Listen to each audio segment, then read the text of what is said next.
Começa agora o Norte Investigação. Eu sou o jornalista Cardinô e nesta edição você vai acompanhar uma reportagem especial sobre crimes cibernéticos. Você sabia que o simples ato de escanear um QR Code ou se conectar a uma rede Wi-Fi pública pode abrir as portas para os criminosos roubarem os seus dados? Acompanhe agora, na tela do Norte Investigação, mais uma reportagem impactante. Um simples escaneamento de um QR Code em um restaurante ou até mesmo em um boleto bancário pode abrir as portas para uma série de problemas. Durante a pandemia, o código se popularizou como alternativa segura, reduzindo o contato físico em locais como bares e restaurantes com cardápios virtuais acessados diretamente pela câmera do celular. O QR Code é um código de barras bidimensional em formato quadrado que pode ser escaneado pela câmera do celular e redireciona o usuário para sites, aplicativos ou plataformas de pagamento. Prático, rápido, mas também perigoso, quando manipulado por criminosos. Por trás desse gesto aparentemente inofensivo está a ação de golpistas que utilizam QR Code falsificados para invadir celulares, roubar fotos, senhas, contatos de redes sociais e até dados bancários. Em simulação, o Norte Investigação mostra o que aconteceu com a dentista Larissa Castro, que teve o celular invadido após escanear um QR Code acreditando que acessaria o cardápio de um restaurante. Em segundos, criminosos tiveram acesso à câmera do celular, localização em tempo real, contas bancárias e redes sociais da vítima. O que aconteceu? O QR Code infectado, né, colocado um QR Code por cima do original e substituindo o link do cardápio original, a vítima, o consumidor, ele vai ler sem saber que aquilo ali pode estar em uso malicioso, né? A gente colocou ali como teste e automaticamente eu já tive acesso aí ao celular dela. Câmera, localização em tempo real, o modelo do dispositivo, o modelo do telefone, né? Algumas propriedades do navegador, também acesso ao WhatsApp apenas com escaneado do QR Code. A gente utilizou a seção dela, né, e fez a intrusão. Mesmo sendo um telefone iPhone, Android, há esse risco eminente, tá? E aqui eu posso ficar monitorando a vítima por tempo indeterminado. No Brasil, crimes cibernéticos têm se tornado cada vez mais comuns. Segundo o Sindicato dos Trabalhadores de Processamento de Dados de São Paulo, só em 2024 foram registrados cerca de mais de 1 milhão de ataques virtuais, uma média de um golpe a cada 16 segundos. O Brasil registrou quase 2 milhões de crimes virtuais no ano passado, o que equivale a um golpe a cada 16 segundos. Além disso, desde 2018, a atividade criminosa no ambiente digital cresceu mais de 300%. Um ponto importante levantado pelo anuário é a migração de organizações criminosas para o ambiente digital, buscando riscos menores e maior potencial de ganho. A equipe do Norte Investigação levou ainda um especialista em segurança cibernética para mostrar na prática como esses golpes acontecem em ambientes públicos. Eles pegam um gerador de QR Code que existe diversos na internet e redirecionam esse link. Eles vão até o restaurante, capturam o QR Code original e sobrepõem o novo existente. Quando a vítima lê o QR Code, ele vai conseguir abrir o cardápio, mas ao mesmo tempo ele vai abrir o software malicioso, o vírus do invasor. Após o invasor ele ter acesso às suas informações e seus dados, ele vai poder utilizar para abrir contas em bancos, realizar compras virtuais na internet. Se você tiver fotos íntimas, fotos pessoais, informações sigilosas no seu dispositivo, ele vai utilizar aquilo contra você para cometer ali sextorção, extorsão, intimidação, né? E o usuário ele vai ficar vulnerável. A melhor forma de se prevenir é você ter cautela. Caso você seja vítima de algum ataque cibernético, a primeira situação, mantenha todos os dados preservados. Não delete, não formate, faça logo um boletim de ocorrência, procure uma delegacia especializada em crimes cibernéticos, registre tudo passo a passo. Mantenha os dados preservados, porque a perícia ela vai conseguir extrair as informações necessárias para dar andamento nos procedimentos investigatórios. Autoridades alertam: há uma verdadeira migração de crime para o ambiente digital. Com penas mais brandas e alto retorno financeiro, criminosos, inclusive ligados a facções, estão se especializando em fraudes digitais. Os criminosos sempre se aproveitam dessa facilidade para buscar uma maneira de cometer crimes. A gente vai ter crimes como o QR Code acontecendo diariamente, né? Entretanto, o número de registro de ocorrência em relação a esse tipo de fato ele é bastante reduzido, né? Então, o QR Code falso geralmente as pessoas podem colar um QR Code em cima de um verdadeiro, eles podem substituir o QR Code de algum local, né? E tudo isso gerando prejuízo não só para aquela pessoa que está realizando o pagamento ou uma transação financeira, bem como os donos de estabelecimentos comerciais. Outro grande risco é o uso de redes Wi-Fi públicas desprotegidas. Ao se conectar, o usuário pode ter seus dados monitorados em tempo real, incluindo logins, senhas e credenciais de acesso a bancos ou redes sociais. Quando é uma rede Wi-Fi pública, diversos clientes estão se conectados. Existem roteadores que são vulneráveis a ataques de pacotes, né? Então, existem softwares chamados sniffers, um farejador. O hacker ele pode estar utilizando esse sniffer para farejar a rede e interceptar esses dados, né? De forma de dados binários. A partir desses dados binários, ele converte automaticamente para os dados normais, os dados onde ele pode fazer o processamento dessas informações. E ele pode conseguir capturar os dados hexadecimais e ele desvendar senhas, saber qual o link que você está acessando, qual a senha ali das suas redes sociais, qual a senha do seu e-mail, ele pode interceptar automaticamente fazendo o farejamento da rede. Então, uma situação imprópria que acontece muito hoje em aeroportos, shops, né? Os criminosos utilizam farejadores, né? Que são os sniffers. Ele dentro do estacionamento com um notebook, estou utilizando uma ferramenta aqui parecida dentro desse estabelecimento também e fazendo um scan na rede. E eu consigo visualizar aqui que eu tenho novos dispositivos conectados. Às vezes você nem percebe que teve os dados roubados. Basta estar num restaurante, numa praça pública, e aí você se conecta naquela rede gratuita. A partir daí, começa a sua dor de cabeça. Hoje nós temos tudo nas palmas das mãos, aplicativos de transporte, contas bancárias, documentos digitais, e isso também facilita a vida dos criminosos.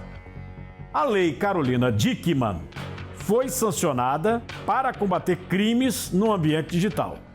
Por exemplo, invasão de dispositivos, o roubo de dados, falsificação de informações. Mas a verdade é que a legislação ainda não acompanha a sofisticação desses novos crimes digitais.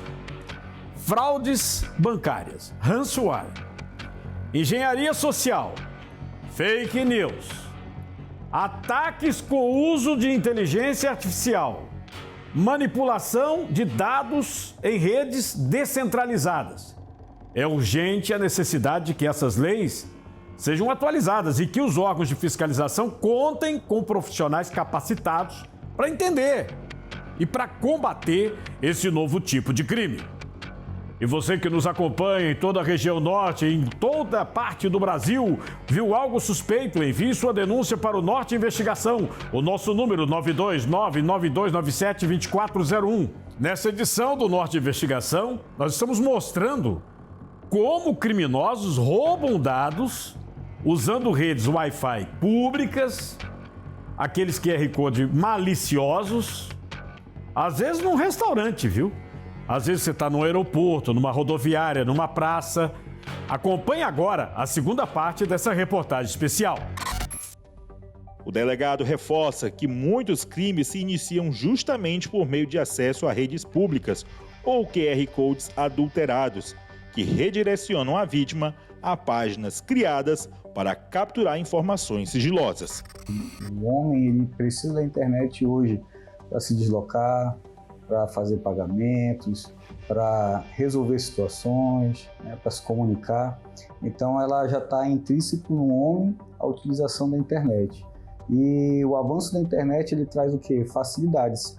Essas facilidades elas geram vulnerabilidades, como foi a questão do QR Code, né? Sites falsos, Wi-Fi público, tudo isso é decorrente de quê? Da necessidade do homem de ter acesso à internet. Este advogado, por exemplo, usa suas redes sociais como canal profissional para atender clientes.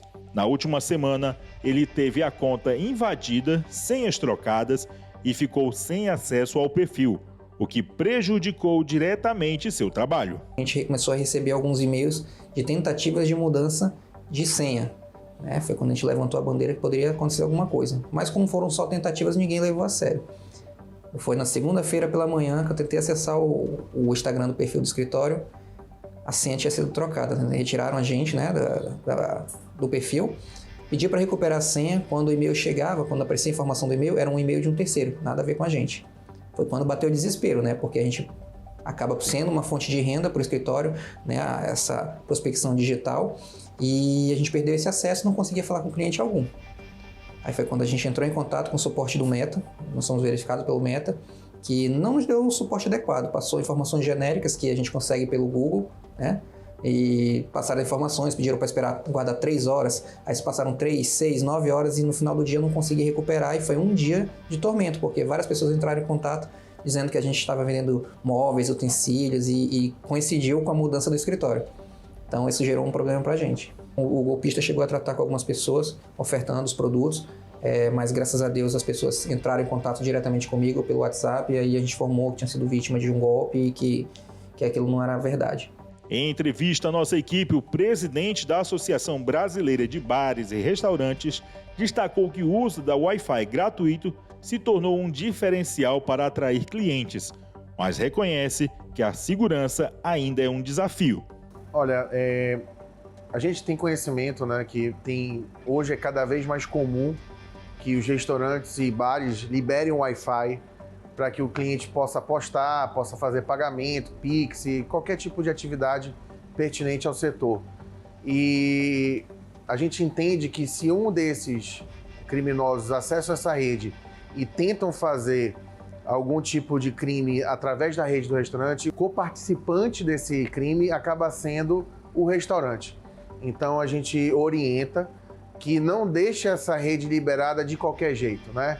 Que sempre proteja com uma senha, que tenha um cadastro prévio onde você consegue o telefone, o CPF. Dessa forma, você consegue ter um respaldo quais são as atividades que aqueles teus consumidores estão fazendo dentro do teu restaurante. Segundo a Abrazel, em 2025, cerca de 90% dos estabelecimentos já adotaram medidas de proteção digital.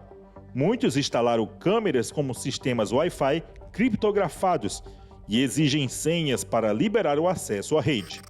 Olha, normalmente assim, a Abrazel se preocupa muito com segurança.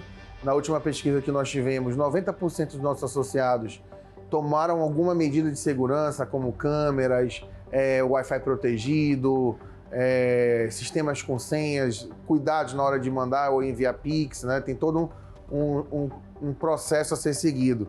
Mas em relação a gente dá um apoio para os órgãos de direito que fazem isso. Então, toda vez que a Polícia Militar, ou PROCON, ou órgãos fiscalizadores precisam de algum apoio nesse sentido, a Abrazel está à disposição para intermediar esse processo, ou para abrir as portas, ou para qualquer coisa que seja nesse sentido.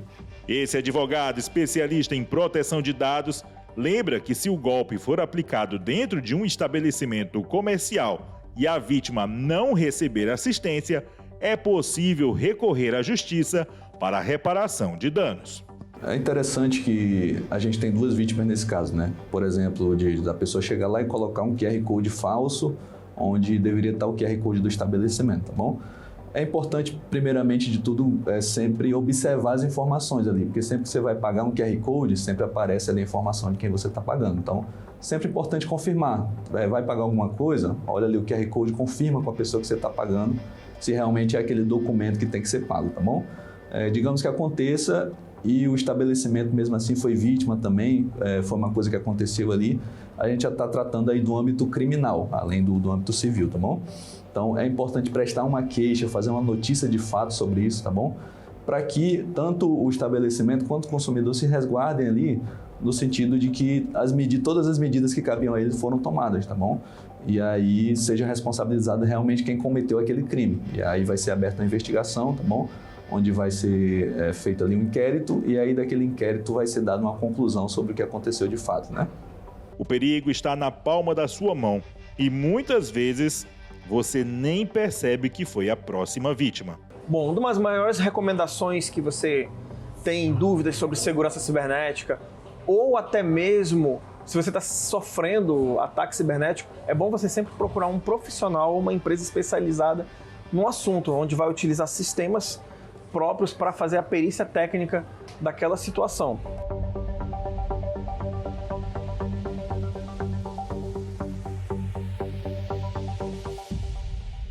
A Lei de Crimes Cibernéticos foi criada em 2012. Foi um marco importante, mas hoje está defasada. Ela precisa ser ampliada, atualizada, complementada, inclusive com políticas públicas mais eficientes. É necessário investir em prevenção, na investigação qualificada, na capacitação técnica e na punição adequada. Uma legislação moderna, transparente, pode restaurar a confiança dos cidadãos no ambiente digital, proteger os direitos fundamentais contra essas ameaças tecnológicas cada vez mais complexas. E agora é hora de ver os destaques da semana nos estados de Roraima, Rondônia, Tocantins. Fique de olho no norte.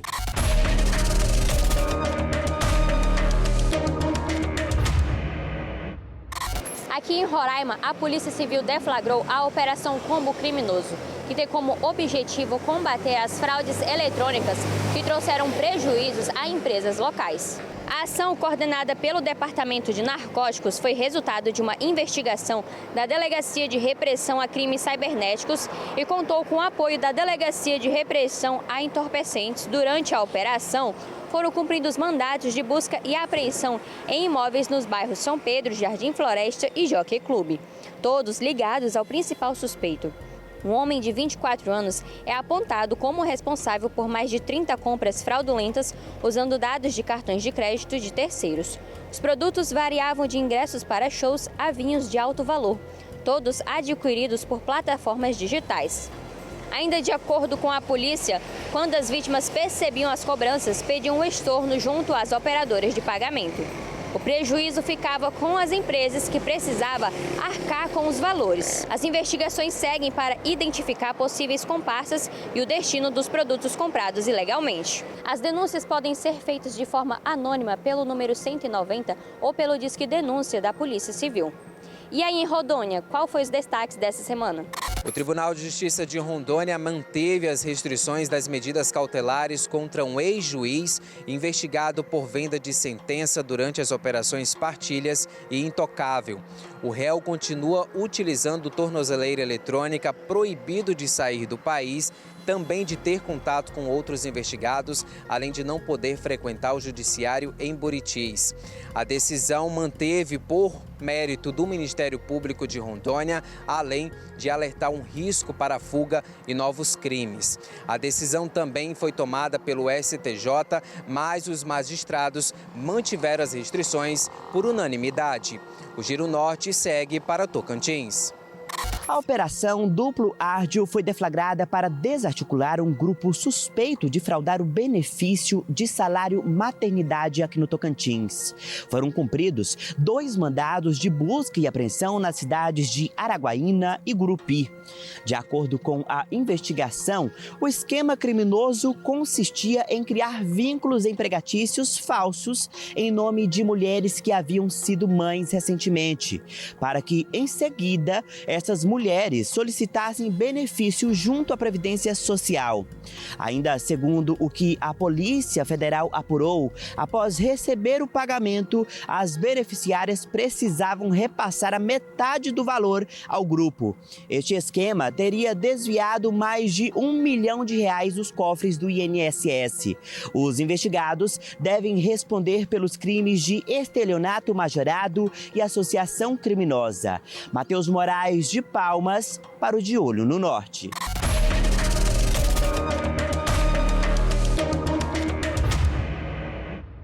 Muito obrigado aí por sua audiência no Norte Investigação, você da região norte de todo o Brasil. Você continua participando, enviando sua denúncia, sua sugestão para o nosso WhatsApp, o prefixo 92992972401. Na próxima semana estaremos de volta com mais uma investigação exclusiva. Nos acompanhe também pelo site norte.com.br, as redes sociais e pela Rádio Norte FM. Até lá, obrigado.